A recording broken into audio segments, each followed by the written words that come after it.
ठीक है भाई, समझना बेटा। बहुत इंपॉर्टेंट क्लास अपनी आज की। क्या है इसका नाम? Vector addition.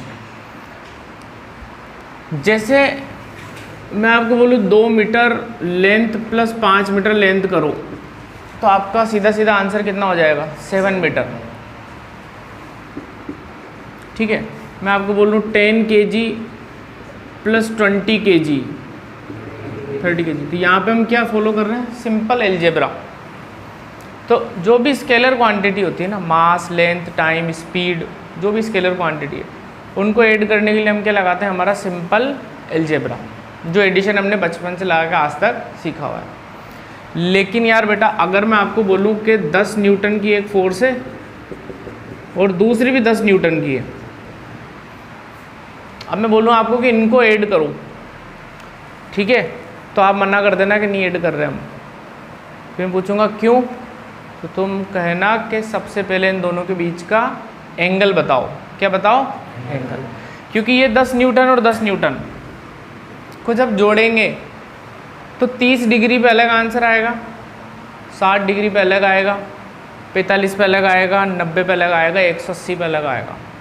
जैसे ये 10 न्यूटन, ये 10 न्यूटन, इनके बीच में 30 डिग्री का एंगल है, तो इनको जोड़ने पे अलग क्वांटिटी मिलेगी मुझे।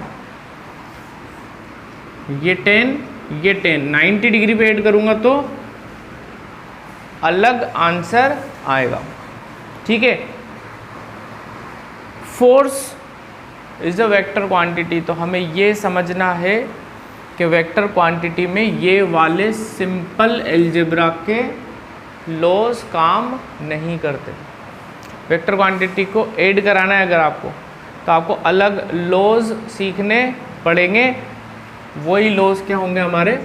एडिशन के लॉ। पहला ट्राइंगल लॉ, दूसरा होगा पैरेललोग्राम लॉ, और तीसरा क्या होगा? Polygon law. अपन बारी बारी से इनको सीखते हैं, समझते हैं, क्योंकि वेक्टर का एडिशन बहुत इंपॉर्टेंट ऑपरेशन है। पहले ट्राइंगल, दूसरा पैरेललोग्राम, और तीसरा क्या पढ़ेंगे? Polygon law. ठीक है साहब, आज अपन इसी की बात करेंगे। पहले तो ट्राइंगल लॉ की। ठीक है, ट्राइंगल लॉ क्या कहता है पहले मैं आपको समझा देता हूँ, फिर इसका पूरा अपन प्रूफ भी देखेंगे कि ये कैसा आया। ठीक है, ओके। ट्राइंगल लॉ क्या कहता है समझना। अगर अपने पास 2 वेक्टर हैं, पहले तो सिर्फ लॉ समझा रहा हूँ, फिर इसका प्रूफ पे बात करेंगे। ये पहला वेक्टर है और ये दूसरा वेक्टर है। अब मैं आपको कह रहा हूँ इन दोनों को ऐड करके बताओ, है ना, a प्लस बी करो। तो आप क्या करोगे? सबसे पहले a वाले को तो एज इट इज़ रहने देना, b वाले यहाँ बना देता हूँ, a वाले को तो एज इट इज़ रहने देते हैं हम। b वाले वेक्टर को हम उठा के लाएंगे ऐसे। मैंने आपको बताया था इसको अपन शिफ्ट कर सकते हैं पैरेलल कहीं भी। इसको उठा के अपन बिना डायरेक्शन चेंज किए कहाँ जमा देंगे बेटा? a के हेड पे ऐसे। ठीक है, पहले वाले को तो एज इट इज़ रखा, दूसरे वाले को उठा के लाए, कहाँ जमा दिया? a के हेड पे। अब मैं एक वेक्टर बनाऊंगा इसकी टेल से इसके हेड तक ऐसे, और इस वेक्टर का नाम होगा r। r का मतलब होगा a प्लस बी। अभी परेशान मत होना बिल्कुल भी, सब समझ में आ जाएगा धीरे धीरे। हमें ये समझना है अभी हाल फिलहाल कि 2 वेक्टर अगर ट्राइंगल लॉ से ऐड कराना है तो उसका तरीका क्या रहेगा? पहला वाला एज इट इज़, दूसरे वाले को उठा के लाएंगे, कहाँ रखेंगे? a के हेड पे, और फिर इन दोनों को जब जोड़ेंगे तो हमें एक नया वेक्टर मिलेगा। वो नया वेक्टर किधर कैसे बनाना है अपन को? इसके टेल से लगा के इसके हेड तक। तो ये जो वेक्टर बनाना बेटा, इसका नाम अपन ने रखा r। r is equal to a plus B. r को हम बोलते हैं resultant vector. Resultant vector, resultant vector मतलब दोनों का एडिशन। ठीक है, अब आप देख सकते हो कि एक ट्राइंगल का फॉर्मेशन हो गया अपने पास। किसका फॉर्मेशन हो गया? ट्राइंगल का। इसीलिए इसका नाम क्या रखा अपन ने? Triangle law. क्या बात समझ में आई क्या? बोलो, सिंपल है अभी तो। अब जैसे मैं आपको बोलूँ पहला वेक्टर है ऐसा P और दूसरा है ऐसा Q, मैं आपको बोल रहा हूँ इसको ऐड करो ट्रायंगल लो लगा के, तो आप क्या करोगे? फर्स्ट वाले को तो एज इट इज, इसको उठा के कहाँ रखोगे? इसके हेड पे। अब आप एक ट्रायंगल को कंप्लीट करोगे और आपको आपका आंसर मिल जाएगा। कहाँ से कहाँ बनानी बताओ? यहाँ से यहाँ तक, इसके टेल से इसके हेड पे। ये होगा बेटा आपका R इज इक्वल टू क्या हो जाएगा? P plus Q। ये तो हमने ट्रायंगल लो देख लिया भैया कि किस तरीके से हमें इसको ऑपरेट करना है। अब आगे की बात करें, समझना, दो वेक्टर को जब जोड़ते हैं ना अपन, वेक्टर प्लस वेक्टर करेंगे ना, तो हमें फिर से क्या मिलेगा? वेक्टर। वेक्टर में वेक्टर जोड़ोगे तो फिर से क्या मिलेगा? वेक्टर, है ना, v1 v2 v3। अब हर वेक्टर के पास दो चीज़ तो होती है, क्या क्या? मैग्नीट्यूड और डायरेक्शन,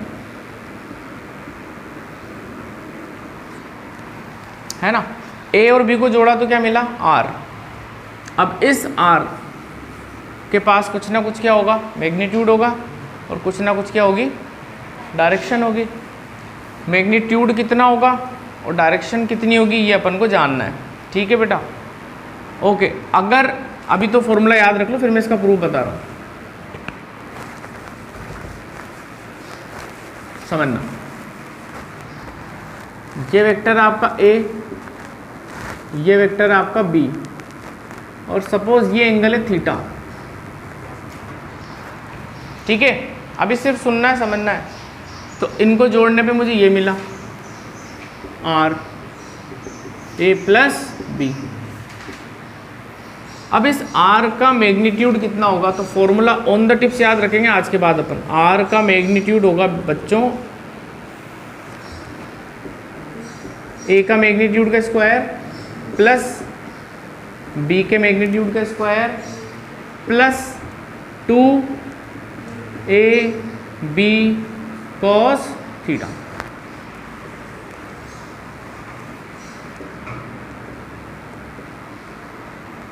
देखो A प्लस B करेंगे तो क्या मिलेगा अपन को? R। उस R का मैग्नीट्यूड कितना होगा? तो हमारा आंसर है अंडर रूट A के मैग्नीट्यूड का स्क्वायर प्लस B के मैग्नीट्यूड का square plus 2AB cos theta.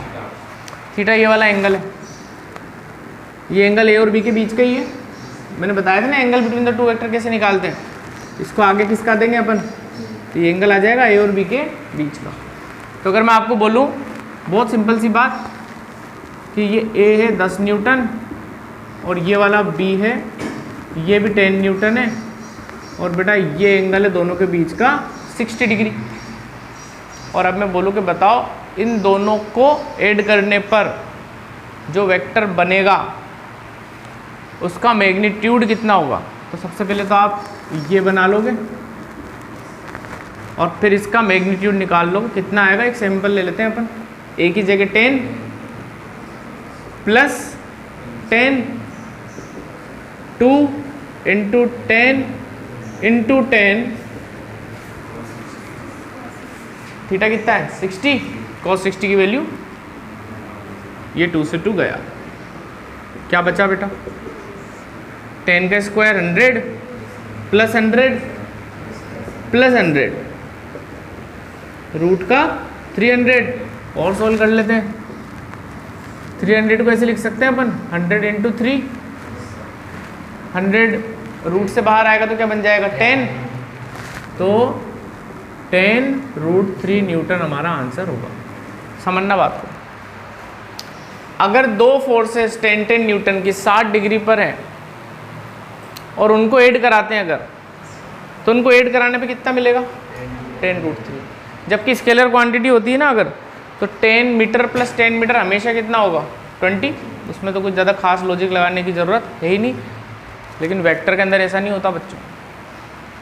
अब दूसरी बात आप समझना, अगर ये 60 की जगह में 90 कर दूं तो देखो कहाँ पे चेंज आएगा, ये तो वही रहेगा, ये भी वही रहेगा, 2ab cos 90 हो जाएगा। cos 90 कितना होगा, 0, तो ये क्या हो जाएगा 0, और 0 इंटू एनीथिंग इज 0, यानी हमारा आंसर क्या आएगा आपकी बार, √200, √200। फिर √200 को कैसे लिखेंगे, ऐसे, और फिर क्या बन जाएगा ये,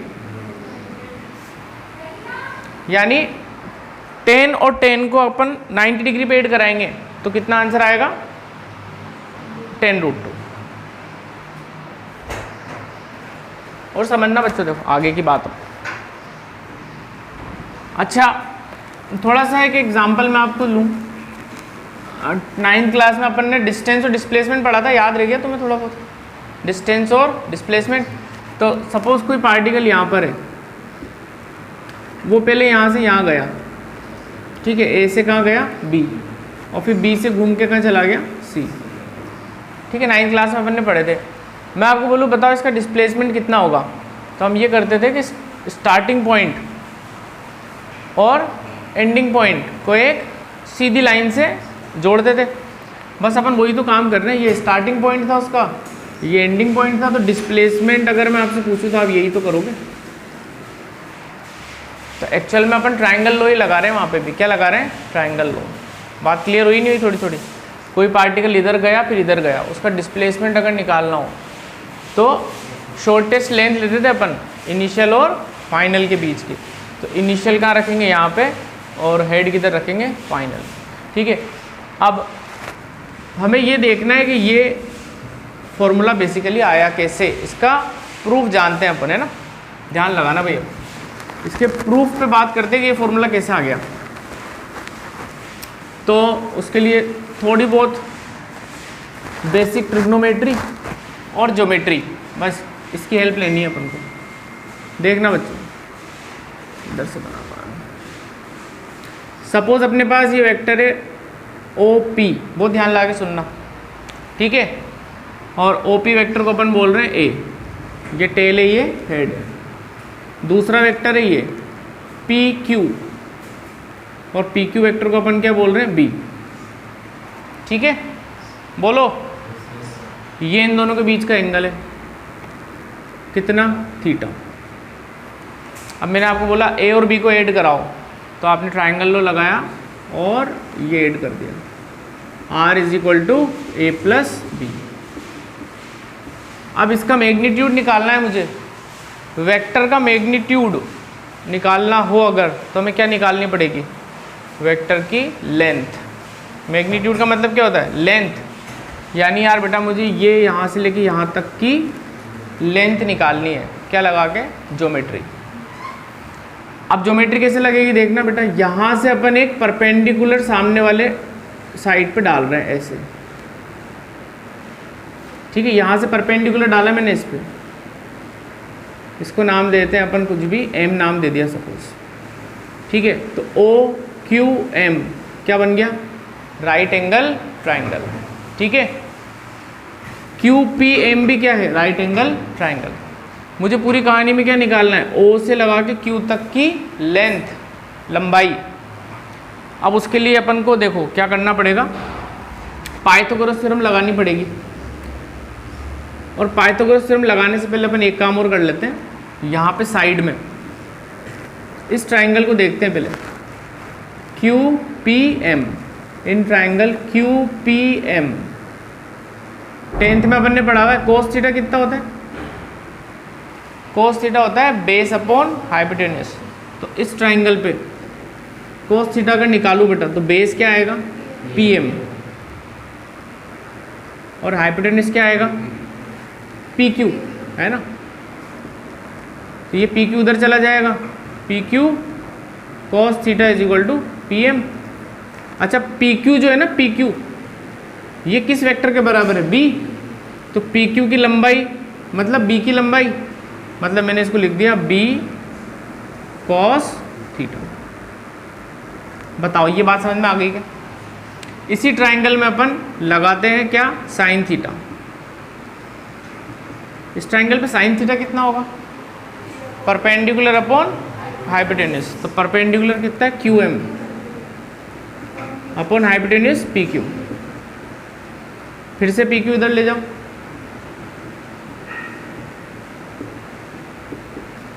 PQ क्या है बच्चों, इस वेक्टर की लंबाई मतलब B का मैग्नीट्यूड, तो मैंने ऐसे लिख दिया। बताओ ये दो बात आ गई क्या समझ में? आ गई। अब इन दोनों की हेल्प लेंगे अपन आगे, इसलिए अपन ने इसको पहले ही सॉर्ट आउट कर लिया। अब अपन को मेन ये वाला ट्राइंगल लेना है, इन ट्राइंगल OQM। ये भी तो राइट एंगल ट्राइंगल है देखो। अब इस पे पाइथागोरस थ्योरम लगाते हैं अपन, तो हाइपोटेन्यूज कितना है OQ का स्क्वायर बराबर परपेंडिकुलर का स्क्वायर प्लस बेस का स्क्वायर मतलब OM का स्क्वायर। एक एक स्टेप देखते चलो, ठीक है। अच्छा OQ क्या है, ध्यान से देखो, OQ लेंथ है, R का मैग्नीट्यूड हो गया, यानी मैंने लिखा R का मैग्नीट्यूड का square is equal to QM क्या है, QM की वैल्यू यहाँ से ले लो, B साइन थीटा का। अब OM जो है ना, OM ये पूरी लंबाई, इसको मैं दो टुकड़ों में लिख रहा हूँ, OP प्लस PM, तो ये हो जाएगा OP प्लस PM का होल स्क्वायर, ठीक है। ये तो जम गया अपना मामला। अच्छा OP क्या है, ध्यान से देखो, वेक्टर A की लंबाई, तो A प्लस PM, PM की वैल्यू अपन पहले ही निकाल चुके हैं, B cos थीटा। बेटा इस पूरे का क्या होएगा, ये होल स्क्वायर। बताओ बात समझ में आ रही क्या? अब तो खेल आसान है, R का स्क्वायर इज इक्वल टू, इसका स्क्वायर खोलेंगे तो कितना आएगा, B square sine square theta. यहाँ पर A प्लस बी का होल स्क्वायर लगेगा सबसे पहले, तो A प्लस बी का होल स्क्वायर क्या होगा, A स्क्वायर प्लस B, हाँ B स्क्वायर तो पूरे का स्क्वायर प्लस 2AB, तो 2 ये A है और ये पूरा B है, हाँ बताओ ये भी ठीक है। अब R स्क्वायर बराबर, ध्यान देना, इस टर्म को देखो और इसको देखो, दोनों में B स्क्वायर कॉमन आ रहा है ना,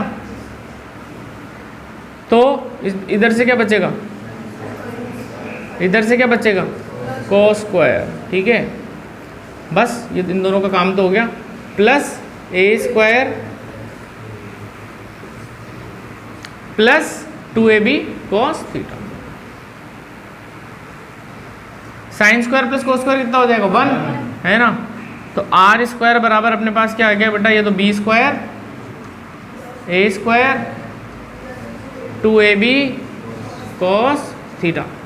अगर R स्क्वायर इसके बराबर है तो R कितना हो जाएगा, रूट लगा दो, पहले A लिख देता हूँ मैं, कोई दिक्कत नहीं, A square plus B square plus 2AB cos theta. ये वही फॉर्मूला है जो अपन ने स्टार्टिंग में लिखा था, और ये पूरा उसका प्रूफ है। तो एक्चुअल में हमने ये जो रिजल्टेंट वेक्टर है ना, सुनना है एक मिनट के लिए, इसकी लंबाई कैलकुलेट करी है अपन ने, क्या लगा के, ट्रिग्नोमेट्री और ज्योमेट्री। यहाँ से एक परपेंडिकुलर डाला, इस ट्राइंगल पे पहले मैंने साइन थीटा और कॉस थीटा निकाल के QM और PM की वैल्यू निकाल ली, और फिर इस बड़े ट्राइंगल पे पाइथागोरस थ्योरम लगा के इन वैल्यूज़ को सब्स्टिट्यूट कर दिया और फर्दर सोल्व करता गया तो मुझे ये रिजल्ट मिल गया। तो फिर मैं समझ गया कि अब के बार कभी भी अगर मेरे पास ऐसी सिचुएशन आती है तो मैं सीधा सीधा ये R वेक्टर जो है ना, इसका मैग्नीट्यूड में निकाल सकता हूँ, A square B square 2AB cos theta. बताओ बात पल्ले पड़ी क्या यहाँ तक ढंग से? अब इसको लिख लो बेटा अच्छे से, है ना।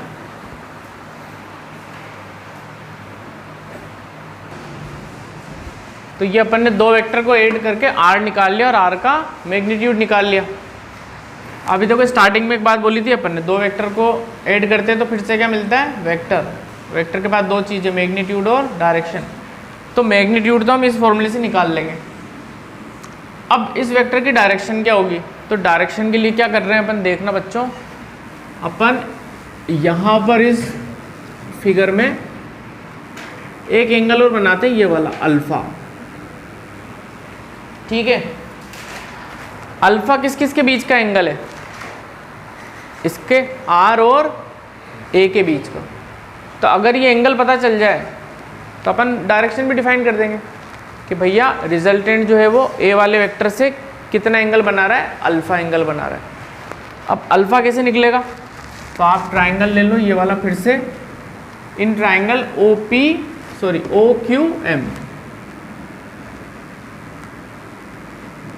टेन अल्फा कितना होगा बताना जरा, इस ट्राइंगल पे ये है अल्फा। तो टेन अल्फा मतलब टेन थीटा क्या पढ़ा था अपन ने, परपेंडिकुलर अपॉन बेस। तो ये है ना बेटा एंगल, तो परपेंडिकुलर ये वाला Q M upon O M. ठीक, क्यू एम अपॉन, अब ओ एम को फिर से क्या लिखें, O P plus P M. बस आ गया आंसर। तो कितना होएगा अपना, tan alpha is equal to Q M की वैल्यू ये रही, B sine theta upon OP की वैल्यू ए। ओपी मतलब इसकी लेंथ, इसकी लेंथ मतलब इसका मैग्नीट्यूड, मैग्नीट्यूड के लिए अपन सिंपल लिखते हैं ए। ठीक है, पीएम, पीएम अपन पहले ही निकाल चुके थे, बी कॉस थीटा। तो ये फॉर्मूला भी आपको ऑन द टिप से याद रखना है एंगल के लिए। बताओ इसमें, एक मिनट रुक जाओ, रुक जाओ। ये tan alpha is equal to क्या आया, B sine theta upon A plus B cos theta. Alpha क्या है, रिजल्टेंट का एंगल किसके साथ, ए के साथ, ए के साथ। रिजल्टेंट का एंगल किसके साथ, ए के साथ। क्या बात समझ में आई क्या, अरे बोलो ना। ठीक है, तो लिख लो फॉर डायरेक्शन, ये लिख लो आप, फॉर डायरेक्शन ऑफ वेक्टर। अब ये फॉर्मूला याद रखना और ये भी याद रखना, रिजल्टेंट के साथ है ए का एंगल अल्फा